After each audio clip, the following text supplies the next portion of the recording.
മക്കളെ, ചെവി തുറന്ന് കേൾക്കണേ. സ്വന്തം മാതാപിതാക്കളോട് നിങ്ങൾ സ്നേഹത്തോടെ പെരുമാറണേ. അവരോട് നിങ്ങൾ കയർത്തു സംസാരിക്കരുതേ. അവരോട് നിങ്ങൾ ഒച്ച വെക്കരുതേ.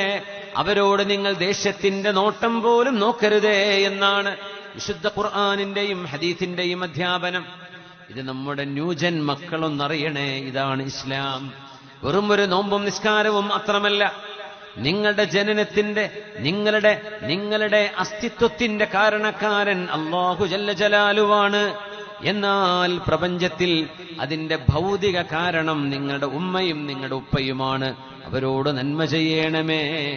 പിന്നെ പറഞ്ഞു, അല്ലാഹു അനിഷ്കുർലി വലിവാലിദൈക ഇലയ്യൽ മസ്വീർ.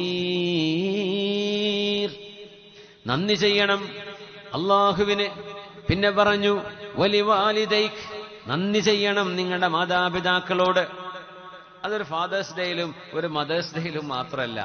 അതൊരു ഉമ്മയുടെ വാപ്പയുടെയും ബർത്ത്ഡേയിൽ കൊടുക്കേണ്ടതല്ല. അത് ലൈഫ് ടൈം ഗ്രാറ്റിറ്റ്യൂഡ്, മരണം വരെയുള്ള നന്ദി മാതാപിതാക്കളോട് ചെയ്യാൻ ബാധ്യസ്ഥരാണ്. ഒരു പെണ്ണ് വിവാഹിതയായാൽ, ഒരു പെണ്ണ് കല്യാണം കഴിക്കപ്പെട്ട് കഴിഞ്ഞാൽ അവളുടെ ആദ്യത്തെ കടപ്പാട് ഭർത്താവിനോടാണ്. അത് കഴിഞ്ഞാൽ അവളുടെ മാതാപിതാക്കളോടാണ്. കല്യാണം കഴിഞ്ഞൊരു പുരുഷനെ സംബന്ധിച്ചിടത്തോളം അവന്റെ ആദ്യത്തെ കടപ്പാട് മാതാപിതാക്കളോടാണ്. അത് കഴിഞ്ഞാൽ ഭാര്യയോടാണ്. ഇതാണ് ഇസ്ലാം ഡിഫൈൻ ചെയ്തു വെച്ചിരിക്കുന്നത്. അത് നമ്മളുണ്ടാക്കിയ നിയമമല്ല, അല്ലാഹു ജല്ല ജലാലുവിന്റെ നിയമമാണ്.